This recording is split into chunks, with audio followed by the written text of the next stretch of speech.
Dear students, good morning. आज फिर हम आपके पास में 8th क्लास के चैप्टर रेशनल नंबर का जो रिमेनिंग पार्ट्स हैं, हमारी सीरीज चल रही है कि प्रॉपर्टी ऑफ रेशनल नंबर्स। तो इन चैप्टर्स को देखने के लिए आप हर वीडियो को अच्छी तरह देखें, एंड तक पूरा देखें। उसके साथ साथ लाइक भी करें, उसको कमेंट भी लिखें। आपको कोई प्रॉब्लम दिखाई देती है तो उसके साथ साथ कमेंट भी उसमें ज़रूर लिखें, ताकि हम अगली वीडियो बनाने के लिए आपके कमेंटों को इम्प्रूव कर सकें और आपको बेहतर वीडियो दी जा सके।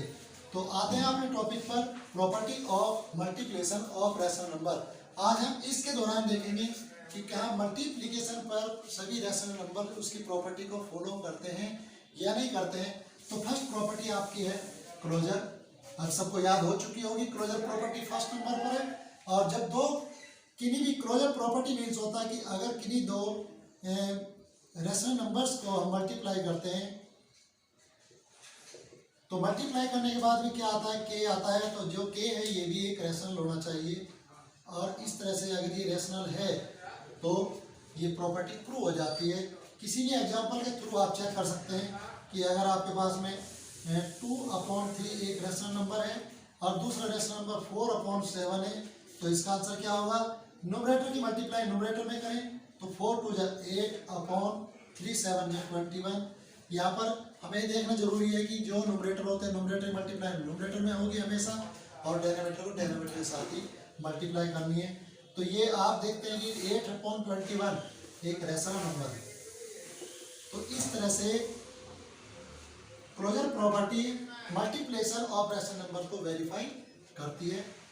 हर एक क्वेश्चन में हम इसको वेरीफाई कर सकते हैं, और वेरीफाई करने के बाद में हम ये रिजल्ट निकाल सकते हैं कि क्या मल्टीप्लिकेशन पर वे प्रॉपर्टी उसको वेरीफाई करती हैं कि नहीं करती। सेकंड प्रॉपर्टी हमारे पास में commutative. Second property commutative property है इसमें, जिसके अंदर दो रेशनल नंबर की अगर हम मल्टीप्लाई करते हैं और फिर उनका ऑर्डर चेंज करते हैं तो दोनों के आंसर में कोई डिफरेंस अगर आता है तो वो उसको फॉलो नहीं करता। और अगर दोनों के रिजल्ट लेफ्ट हैंड साइड और राइट हैंड साइड दोनों इक्वल आते हैं तो इसका मीन्स है कि वो उस प्रॉपर्टी को फॉलो करता है। तो यहाँ पर मैंने लिखा हुआ है प्रॉपर्टी, और उसके साथ में कोई दो रेशनल नंबर लेकर उनको मल्टीप्लाई करके दिखाया हुआ है। तो यहाँ पर देखिए, फिर वही काम करेंगे। 2 की 4 में मल्टीप्लाई 2 4 8/3 की मल्टीप्लाई 7 में 21 इज इक्वल टू 4 2 8/7 3 21। यहाँ पर भी रिजल्ट दोनों का सेम आ रहा है। It means multiplication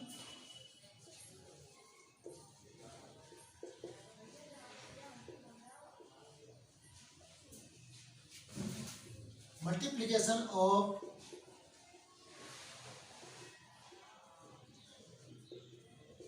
rational number is commutative.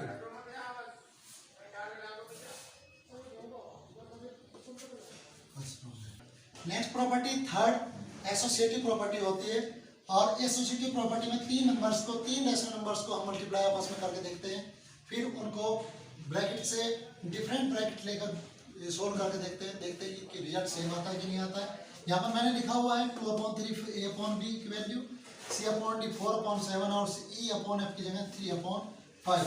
आप देख रहे हो कि फर्स्ट दो नंबर ब्रैकेट में है, तो यहाँ पर ये लास्ट के दो नंबर लास्ट के ब्रैकेट में रखे हुए हैं। और इस तरह से अब इनको चेक करते हैं कि क्या इनके आंसर एक दूसरे को इक्वल प्रूव करते हैं कि नहीं करते। 2 4 8/21 into 3/5 is equal to 2/3 into 4 3 12/7 5 35। तो फ्रेंड्स मल्टीप्लाई करिए। 8 3 21 24 8 3 24/21 5 105 12 2 24/105। इस तरह आप देख रहे हो कि दोनों तरफ के रिजल्ट सेम है। तो इस तरह से एसोसिएटिव भी इसको फॉलो करती है। तो multiplication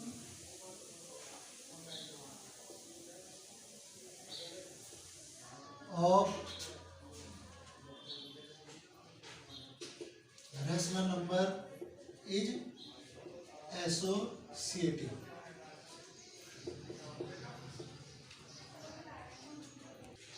fourth property of zeros and 5 होता है मल्टीप्लिकेटिव आइडेंटिटी। तो दोनों को हम चेक करेंगे। तो पहले 4 को देखते हैं, property of zero. Property of zero means अगर किसी भी रैशनल नंबर में किसी भी रैशनल नंबर को अगर जीरो से मल्टीप्लाई कर दी जाए तो उसका आंसर की वैल्यू जीरो हो जाती है। इसी तरह अगर जीरो में किसी रैशनल नंबर की मल्टीप्लाई की जाए तो उसका आंसर भी जीरो आता है।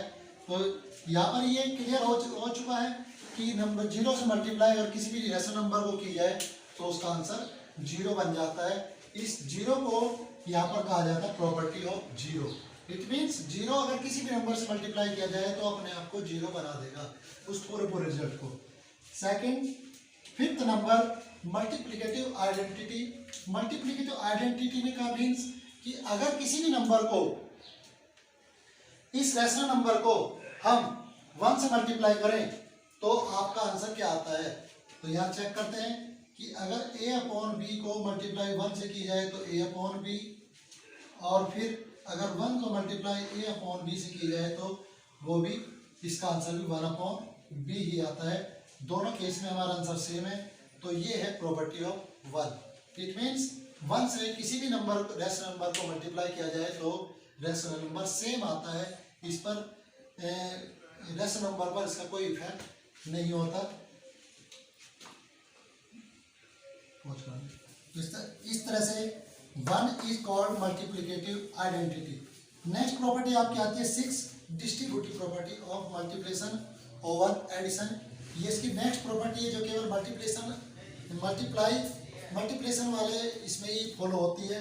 और इसके अंदर क्योंकि मल्टीप्लाई भी है और एडिशन भी है तो इसलिए एडिशन, केवल एडिशन और सब्ट्रैक्शन में इसको चेक नहीं किया जा सकता। केवल ये distribution property of multiplication over addition और सब्ट्रैक्शन के ऊपर चेक किया जाएगा।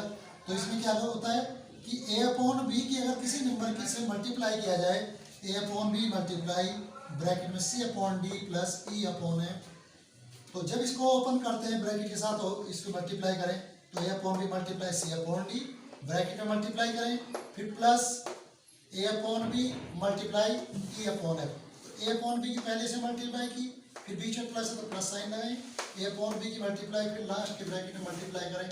तो इस तरह से ये हमारा शॉर्ट कट मेथड भी होता है।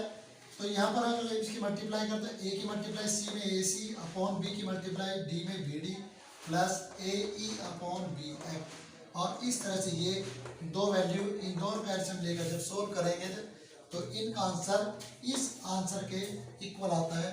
तो इस तरह से एडिशन में ये भी प्रॉपर्टीज को फॉलो करती है। तो इस तरह से हमारा इसको distributive property of multiplication over addition को हम फर्स्ट पार्ट मान लेते हैं और सेकंड पार्ट में ओवर सब्ट्रैक्शन पर इसको चेक करते हैं।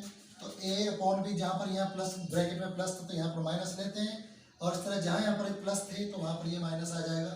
और ये आइडेंटिटी आपकी बिल्कुल सेम, a की मल्टीप्लाई c में ac अपॉन b की मल्टीप्लाई bd, a की मल्टीप्लाई e में ae अपॉन b की मल्टीप्लाई f में bf। इस तरह से ये इन दोनों का एलसीएम लेकर जब हम सोल्व करें तो ये सॉल्यूशन, और इन दोनों के एलसीएम लेकर इस a अपॉन बी के साथ जब इसकी मल्टीप्लाई की जाएगी तो इन दोनों के रिजल्ट सेम आएंगे। तो इस तरह हम देख भी सकते हैं कि a अपॉन बी इंटू, अगर इसका हम एलसीएम लेते हैं तो ये आता है df, और ऊपर ये सी एफ माइनस, क्योंकि d से d कैंसिल है, f बचा तो f की मल्टीप्लाई हो जाएगी, और इस तरह f से f कट जाए तो यहाँ पर डी ई ऊपर आएगा। और इस तरह से a अपॉन बी जब इसे मल्टीप्लाई करें तो ये बी डी एफ एलसीएम आ जाएगा इन दोनों की, क्योंकि मल्टीप्लाई दोनों की बी डी एफ होगी।